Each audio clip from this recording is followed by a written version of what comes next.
आता कार्यक्रम तुमचा कालगावकर कार्यालयात आहे म्हणून मी विचार केला थोडे शॉर्टकट मार्गे येऊयात. मग मी बेंद्री मार्गे इकडून कापूरवाड्यावरती जो छोटासा पूल आहे त्या पुलावरून इकडे आलो. येताना सोबतच्या मित्राला म्हटलं रस्ता प्रचंड खराब आहे, रस्त्यामध्ये प्रचंड दगडगोटे आहेत, तासगावची ओळख नेमकी कशी म्हणायची? तर त्यानं सांगितलं ज्या रस्त्यांवर प्रचंड दगड पडलेले असतात तो आपला भाग आहे. मी त्याला म्हटलं अरे याच दगडांच्या प्रदेशामध्ये माझ्या बापानं मोठ्या कष्टाने पिकवलेली द्राक्ष अगदी युरोप खंडापर्यंत जाऊन पोहोचली आणि याच दगडांच्या रस्त्यावरून प्रवास करत पुढे आल्यानंतर सविता स्पोकन इंग्लिश नावाचा एक मोठा हायवे लागतो, ज्या हायवेवरती तासगावची पुढची पिढी त्यांचं भविष्य उज्ज्वल घडवते आहे. त्यामुळे द्राक्ष नगरी सोबत आता इंग्रजी बोलणाऱ्यांची नगरी म्हणून तुमच्या अकॅडमीच्या माध्यमातून खरं तरी ही इंग्रजी अकॅडमी तयार होते आणि याच्यामध्ये मला वाटतं तिळ मात्र शंका नाही. त्यामुळे रस्त्यातले किंवा मार्गातले सगळेच दगड काही दगड नसतात. एखादा दगड असा असतो तो पायरीचा दगड असतो, एक पाऊल आपल्याला उंच नेतो. एखादा दगड हा जात्याचा असतो, भुकेसाठी आपल्याला पीठ देतो. एखादा दगड हा मूर्तीचा असतो, तो निश्चितपणाने लेणी पाहून हात जुळतो. तसं असेही काही दगड असतात जे शिल्पकाराच्या शोधात असतात. मला वाटतं सभागृहात बसलेल्या सगळ्या विद्यार्थ्यांनी विद्यार्थिनींसाठी आज शिल्पकाराच्या भूमिकेत जर कोण असेल तर त्या आदरणीय सविता गावडे मॅडम आहे. त्यांना मी पहिल्यांदा खरं तर कडक सॅल्यूट करतो. या कार्यक्रमाच्या निमित्तानं या ठिकाणी खास करून उपस्थित असलेले इथं आल्याबरोबर तुम्ही आता ते कोर्टचं नाटक केलं आणि कोर्टात मला वाटतं साहेब असंच कामकाज चालत असावं. तर ते रिटायर्ड जज मुकुंद दाते साहेब, ॲडव्होकेट वाटवे साहेब, एस.डी. पाटील साहेब, गावडे सर आणि लॉच्या सेकंड इयरला शिकत असताना सुद्धा संवादाची एवढी चांगली कला खरं तर जिच्याकडे अवगत आहे ती ॲडव्होकेट प्रांजली जाधव म्हणजे होईल. तर आणि त्यासोबत या ठिकाणी उपस्थित असलेले सगळे विद्यार्थ्यांच्या दुप्पट या ठिकाणी उपस्थित असलेले अगदी हॉलमध्ये हॉलच्या बाहेर उपस्थित असलेले सगळे पालक. शक्यतो पालक हा पालक मीटिंग शिवाय विद्यार्थ्यांच्या कार्यक्रमाला येत नाही, कारण अलीकडं जेवणातल्या भाजीतला पालक संपलाय आणि पोरांच्या भविष्यासाठी पालकांनी स्वतःच्या आयुष्याची भाजी करून घेतलेली. ती अशी भयानक परिस्थिती आपल्याला बघायला मिळते. माझ्या तासगावमध्ये वक्तृत्वाचे क्लास आहेत, दर रविवारी क्लास असतो. आता त्याही क्लासमधले 2-3 विद्यार्थी इथं आले, ते स्वानंदी पाटील, अर्णव, हे दोघे फार चांगली इंग्रजी बोलतात. म्हणजे ते माझ्याकडे भाषण करू शकतात याचं मला जास्त आश्चर्य वाटलं नाही, पण ते इंग्रजी फटाफट बोलू शकतात याचं मला जास्त आश्चर्य वाटलं. आणि हे काही जास्त दिवसांमध्ये तयार झालेले नाही. माझ्या माहितीने गेल्या 1 वर्षामध्ये मॅडम तुम्ही हे सगळं तयार केलं. म्हणजे काही साधी गोष्ट नाही. जगाच्या पाठीवर तुम्हाला लिहून देतो. आता सरांनी सांगितलं ते 100% खरं आहे की जपाननं स्वतःची अस्मिता जपलेली, स्पेन राष्ट्रानं स्वतःची अस्मिता जपलेली, स्वतःची भाषा त्यांनी जपलेली. पण जगाच्या पाठीवर तुम्ही कुठंही गेला तर भविष्यात मी बॉन्डवर लिहून द्यायला तयार आहे, इंग्रजी शिवाय गत्यंतर नाही.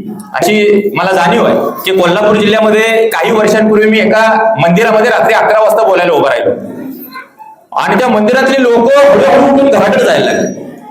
दोघंच विचार राहिले. मी म्हटलं अरे सगळं गाव उठून घराकडे गेले, तुम्ही का बसलाय? तर ते म्हटले साहेब आम्ही झोपायला देवळात असतोय म्हटलं. कोल्हापूर जिल्ह्यात आणि एकदा असं झालं, ही छोटी पोरं जशी पुढे बसलेली आहेत, मी भाषण करायला लागलो, एक छोटं पोरगं उठलं, दिवाळीचे फटाकडे उडवायची पिस्तूल घेऊन माझ्या अंगावर लावली डायरेक्ट छतावर. अरे मी म्हटलं कुणाला मारायला आलाय तो? नाही तुला नाही मारत म्हटलं.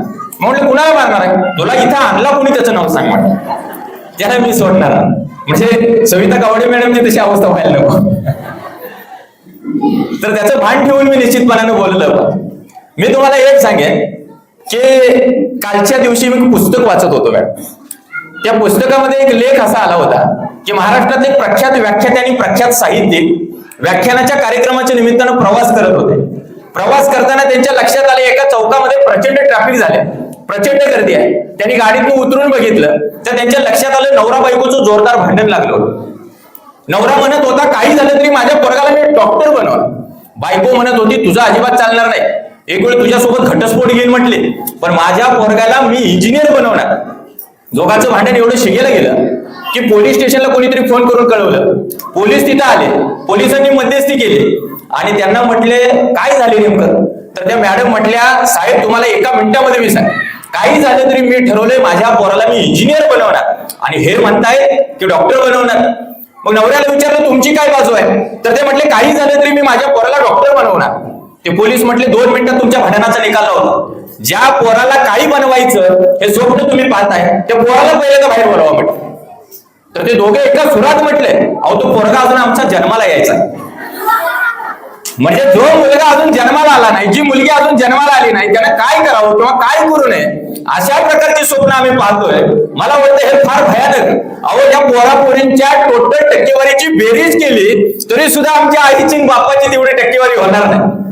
एवढं भयानक आहे. म्हणजे आताची पोरपोरी फार हुशार आहेत. मी क्षितिज गुरुकुलला दुपारी गेलो होतो, बुरुंगवाडीमध्ये ती शाळा. तर तिथं मी त्यांना काही वक्तृत्वासाठीचे विषय दिले. त्यांची उद्या स्पर्धा आहे त्या ठिकाणी. तर सांगितल्याबरोबर त्यांचं ग्रास्पिंग होते. आमच्या वेळी अशी परिस्थिती नव्हती. आमच्या पिढीमध्ये आणि या पिढीमध्ये जमीन आसमानाचा फरक आहे. आमच्या वर्गात एक बंड्या नावाचं पोरग होतं, मला अजून आठवतं. ते बंड्या असं वही घेऊन गेलं वर्गात आणि मॅडम म्हटली, बंड्या अरे तुझे 10च्या 10 उत्तर चुकलेत म्हणे. तर ती मॅडमला म्हटलं, मॅडम उगाच माझ्यावर काहीतरी आळ घेऊ नका, यातलं फक्त एकच उत्तर चुकलेलं आहे, 9 उत्तर बरोबर असतील. तर ती मॅडम म्हटली, जरा वही तपासून बघ. बंड्या म्हटला, हो मॅडम यातली 5 उत्तर माझ्या पप्पांनी लिहिले, 4 उत्तर माझ्या मम्मीने लिहिलेले, ती 9 उत्तर त्यांची चुकले, त्यांना जाऊन विचारा की. माझं फक्त म्हटलं एकच उत्तर चुकलं. त्या मॅडम अशी कॉलर धरली बंड्याची, बंड्याला वर्गातनं बाहेर काढलं. मी तेवढे बंड्यासोबत बाहेर गेलो होतो, मला अजून आठवतं. बंड्या घरात गेला. बंड्याचा बाप बंड्याला म्हटला, हे बघ तू नाही शिकला तरी चालशील, पण एक दिवस एवढा मोठा हो की तू गरिबांना मदत कर. बंड्या म्हटला, पप्पा बरोबर तुम्ही बोल, मी ठरवले आज आणि आतापासूनच गरिबांना मदत करायची. तर तो म्हटला, कसं काय? पप्पा मला फक्त 10 रुपये द्या म्हटला. पप्पा प्रचंड खुश झाले, अरे गरिबांना मदत करणार आहे बंड्या. पप्पा म्हटले 10 रुपये देतो, पण कुणाला मदत करणार? पप्पा काही नाही, घंटी वाजवून ती दारात कुल्फीवाला आले त्याला मी मदत करणार. त्यावेळी पप्पांना कळलं, अरे ही बंड्या 10 रुपयाची कुल्फी घेणार आहे. पप्पाला प्रचंड राग आला. मग पप्पा म्हटले, हे बघ मी 10 नव्हे तुला 100 रुपये द्यायला तयार आहे, फक्त मला एका प्रश्नाचं उत्तर दे. बंड्या म्हटलं, मी देतो. तर पप्पाने प्रश्न विचारला, हे बघ तुझ्या समोर जर 2 गोष्टी असतील, एक पैसा आहे आणि एक अक्कल आहे, तर त्यातलं तू काय घेशील? बंड्या म्हटलं, मी पैसा घेणार. तर ते पप्पा म्हटले, अरे मूर्खा, मी तर पहिल्यांदा अक्कल घेतली असते. बंड्या म्हटलं, बरोबर आहे पप्पा, ज्याच्याकडे जे नसतं त्याने ते घ्यायचं असतं, तुमच्याकडे अक्कल नाही म्हटला पप्पा. मग त्या पप्पाला एवढा राग आला, पप्पाने कॉलरला धरून परत याला शाळेत पाठवलं. ती शाळेत गेलं. मॅडम म्हटली, हे बघ बंड्या, सगळ्या जगाने तुझ्या समोर गुडघे टेकलेत, एक साध्यातला साधा आणि सोप्यातला सोपा प्रश्न तुला विचार. बंड्या म्हटलं, विचारा की. हे बघ म्हटले, कावळा सरळच का उडतो, वाकडा तिकडा का जात नाही? बंड्या म्हटलं, सोपं आहे मॅडम, त्या प्रश्नातच उत्तर आहे म्हटलं, त्याच्या नावात उत्तर आहे. मॅडम म्हटली, कसं काय? तर ती कावळा मनातल्या मनात म्हणते, कावळा उगाच कावळा सरळ जावा म्हणून ती सरळ जाते. तर ती मॅडमला एवढा राग आला, मॅडमनं परत वर्गाच्या बाहेर काढलं. पप्पांनी घरात घेतलं नाही, मॅडमनी वर्गात घेतलं नाही. त्या दिवसापासून आज तागायत बंड्या शेतामध्ये गुरांच्या पाठीमागे जातो. आणि भविष्यामध्ये निश्चितपणानं मला याची जाणीव आहे की समाजात घराघरामध्ये अशा प्रकारचा बंड्या आहे, तो बंड्या आपल्याला बाहेर काढायला पाहिजे. मुलं कुठल्याच क्षेत्रामध्ये कमी नसतात, पण आमची शिक्षण व्यवस्था त्यांना जाणवून देते की ती कमी आहे. पण त्या शिक्षण व्यवस्थेच्या पठडीच्या बाहेर जाऊन आज सविता स्पोकन इंग्लिश एक प्रयत्न करते की मुलं अजिबात कमी नाहीत. डॉक्टर APJ अब्दुल कलाम एका ठिकाणी फार सुंदर म्हणतात की शेवटच्या बेंचवर बसलेली जी मुलं आहेत ती प्रचंड यशस्वी आहे आणि पहिल्या बेंचवरची हुशार आहे. आम्हाला हुशार आणि यशस्वी अशा दोन्ही विद्यार्थ्यांचा निश्चितपणाने ताळमेळ केला पाहिजे. त्यामुळं आमच्या मुलांनी इंजिनियर व्हावं, डॉक्टर व्हावं का वकील व्हावं याच्यापेक्षा ती इंग्रजी चांगली बोलतायत, एखाद्या क्रीडामध्ये चांगली असतील, एखाद्या कलेमध्ये चांगली असतील, तर त्यांच्या पाठीशी आपण ठामपणाने उभा राहण्याची गरज. म्हणजे पालक हा सातत्यानं पाठीमागे पाहिजे. परवा दिवशीची गोष्ट आहे, एका पालकानं स्वतःच्या पोराच्या खांद्यावर हात ठेवला आणि विचारलं, सांग पोरा जगातला सगळ्यात सामर्थ्यवान व्यक्ती कोण? तर त्यानं सांगितलं, पप्पा जगातला सगळ्यात सामर्थ्यवान व्यक्ती मीच आहे. मग खांद्यावरचा हात काढला आणि विचारलं, आता जगातला सगळ्यात दुर्बल किंवा कमकुवत व्यक्ती कोण? तर त्यानं सांगितलं, पप्पा तोही मीच आहे. त्याला आश्चर्य वाटलं. पप्पा म्हटले, अरे दोन्ही व्यक्ती तूच कसा काय? सामर्थ्यवान पण तूच आणि कमकुवत व्यक्ती सुद्धा तूच.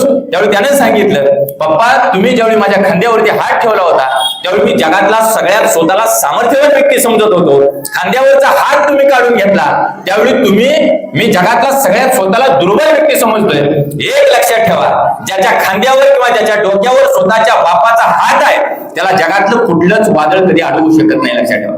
त्यामुळे तुम्ही एकच काम करायचं, मुलांच्या पाठीशी फक्त ठामपणानं उभा राहायचं आहे. सिर्फ फक्त ही कापी नाही होते, आसमानों के लिए माँ बाप का आशीर्वाद भी चाहिए, उंची उडानों के लिए. त्यामुळे हा आशीर्वाद फार महत्वाचा. फक्त आईने बापाने तेवढं टेन्शन घ्यायचं नाही, हा पुढे जाऊन काय करेल, हा मठ आहे किंवा हाट आहे. थॉमस एडिसनच्या बाबतीत तेच झालं होतं ना. त्याला मट्ट म्हटलं होतं, मट्ट म्हणून घराकडे पाठवलं होतं, शिक्षकांनी पत्र हातात दिलं होतं, तरी 10,000 शोधांचं पेटंट थॉमस एडिसनच्या नावावर आहे. त्यामुळे या सगळ्या गोष्टी तुमच्या माझ्या निश्चितपणाने डोक्यात असण्याची गरज आहे. आता इंग्रजीचा विषय म्हणून एक गोष्ट सांगतो, फक्त थांबतो बरं. म्हणजे मला स्वतःला मॅडम 7वी मध्ये 8वी मध्ये इंग्रजीला 40 पैकी 40 मार्क सेमिस्टरला पडायचे. आमच्या आईला आणि बापाला असं वाटायचं पोरगं इंग्रजीत लय हुशार. ज्यावेळी मी 11वी सायन्सला गेलो त्यावेळी एक प्रश्न केमिस्ट्रीच्या मॅडमने असा केला होता, व्हॉट इज केमिस्ट्री.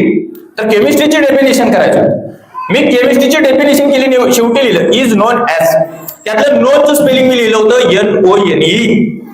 किती जणांना कळलं माहित नाही, पण ते KNOWN होतं, तुम्ही NONE लिहिलं. म्हणजे 8वीला 40 पैकी 40 मार्क्स पाडणारा तो 11वी सायन्सला हुशार असेलच असं नाही. 12वी सायन्सला नापास झालेला त्याच्यावरती 12वी सायन्स मध्येच इंग्रजीच्या पुस्तकामध्ये धडा आला. चांगला क्रिकेटर म्हणून त्याचं नाव लौकिक झालंय आता जगभर.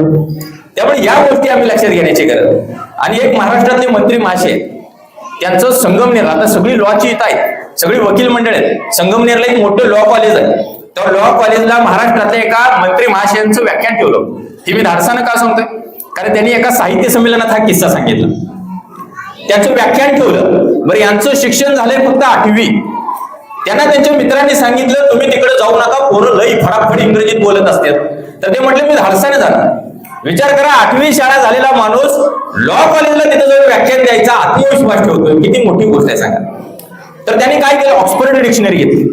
ते त्यांच्या भाषेमध्ये असं म्हणतायत की मी ऑक्सफर्ड डिक्शनरी घेतली. त्यांना तेही बोलता येत नव्हतं. भाषणाला जाताना असं केलं, तिने हातावरती असे शब्द इंग्रजीत लिहून घेतले. ज्यावेळी ते भाषणाला उभा राहिले त्यावेळी एक हात असा करा, या महाराष्ट्रात म्हणायचं वरच्यावर इंग्रजी शब्द टिपायचे, तेवढाच इंग्रजी शब्द मारायचा. लॉच्या पोरापोरींना वाटायचं काय मंत्री महाशी इंग्रजी फटाफट बोलतात, पोरं बाकं वाजवायची, टाळ्या वाजवायची. शेवटी भाषण संपलं. ते स्टेजवर बसले.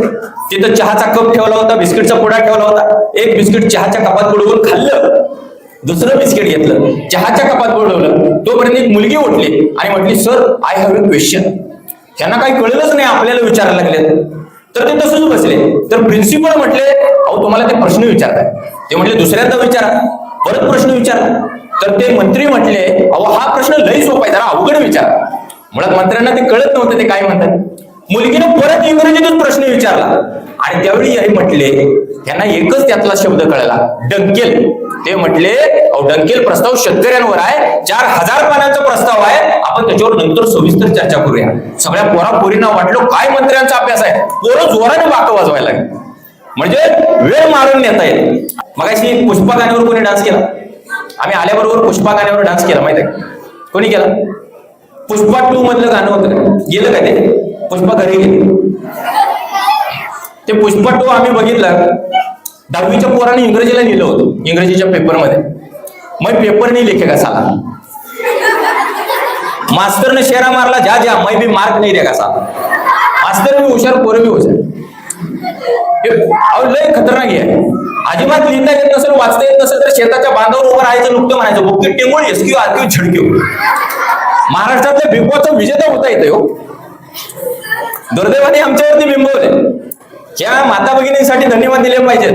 अहो तुझ्या जीव रंगलापासून जीव झाला येडा पेसापर्यंत सगळ्या मालिकांवर पाणी ओतून एवढ्या मोठ्या संख्येने ती इथं उपस्थित आहेत. बरोबर आहे का? नाहीतर आमच्या आई लय टेन्शन असते घरात, हिचा दिवस होतोय का नाही, हिचा दिवस होतोय का नाही.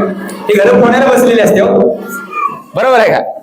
म्हणजे आता जरा बरं आहे. ते फार पूर्वी मॅडम ना यांना सरांना माहित असेल, एक बाई यायची टीव्हीवर. ती आल्याबरोबर आमची आई घरात मोठ्यानं रडायची. तिचं नाव होतं अलका कोगले. ती घरात आली म्हटलं की आमची आई रडायची. आईला म्हटलं अगं महिन्याला आपण रिचार्ज करतोय टीव्हीला 600 रुपये. त्या टीव्हीतली बाई रडायला पैसे घेत्या म्हणे, तू फुकट करायचं त्या सांग. तर असं सगळं आपल्या अवतीभोवती निश्चितपणाने बघायला मिळतं. त्यामुळं या मोबाईलच्या टीव्हीच्या बाहेर जाऊन, टीव्ही शब्दाचा फुलफॉर्म सगळे इंग्रजीचे. किती जणांना माहित आहे टीव्ही शब्दाचा फुलफॉर्म? हा सांगा. हा ते तुला इथं शिकवलं असं. मी नवीन फुलफॉर्म देतो. टी म्हणजे ताबडतोब आणि व्ही म्हणजे वाटोळ. ताबडतोब वाटोळ करणाऱ्या यंत्राचं नाव टीव्ही आहे. त्यामुळे ते थोडं बाजूला ठेवायचं. आणि आता सकाळपासून मी एक स्टेटस बघतो, तेवढंच मी तुम्हाला सांगतो. अनेक ठिकाणी तो स्टेटस फिरायला लागला. तो जरा इलेक्शनच्या संदर्भाने असेल कदाचित. तर स्टेटस असा आहे की सगळं स्वतःच्या जीवावर पठ्ठ्याने मिळवलंय, कुणाची सुद्धा मदत घेतलेली नाही, आपल्या जीवावर आपण घडलोय. आणि लगेच बॅकग्राऊंडला असं गाणं लागलं. त्यामुळे तुम्हाला फक्त एक थांबताना एक सांगेन, भविष्यात फटाफट इंग्रजी बोलायला लागा. अस्खलित अगदी फ्लुएंटली इंग्रजी तुम्हाला बोलता यावं. तुम्ही अधिकारी व्हा. इथे एमपीएससी UPSCचा आता तुम्ही घेतलं पॅनल, तसंच अधिकारी व्हा, इंजिनियर व्हा, डॉक्टर व्हा, सगळं व्हा. शून्यातून कितीही वरती गेलो तर लक्षात ठेवायचं, मान्य आहे तू शून्यातून लय वरती चढला, पण सांग तू गड्या समाजासाठी तू काय कामी पडला. एवढंच नाही तर दरवर्षी तुझा बंगल्यावरती मजल्यावरती मजला चढत गेला, पण लहानपणीचा तुझाच यार उघड्यावरती निजला. तुझ्या मधला मित्र गड्या सांग कुठे दडला, सांग तू गड्या समाजाच्या काही कामी पडला. एवढंच नाही तर ज्या समाजामध्ये तू जन्माला आला त्या समाजाकडे मागे वळून पाहिजे जरा तू. कोणी नाही पुसत उद्या तुला, तू कितीही मोठा घडला, सांग तू गड्या समाजाच्या काही कामी पडला. त्यामुळे आम्ही एकच डोक्यात ठेवायचं, आईन आणि बापाने सुद्धा इथून बाहेर पडताना एक आपल्या मुलामुलींना सांगितलं पाहिजे, कितीही मोठं होऊ दे पण हातातून आणि ओंजळीतून खाली पडायच्या आधी ते समाजाच्या पदरामध्ये द्यायची ताकद, ते सामर्थ्य आणि ती आमची मनाची तयारी निश्चितपणाने आम्हाला करावी लागेल. त्यांना एक कोट वाचला होता, तो कोट तुमच्यासाठी फार महत्वाचा आहे. Knowledge is not power, implementation of knowledge is power. ज्ञानाची अंमलबजावणी आपण इथून पुढच्या काळात कराल, एवढाच आशावाद व्यक्त करतो आणि थांबतो. धन्यवाद.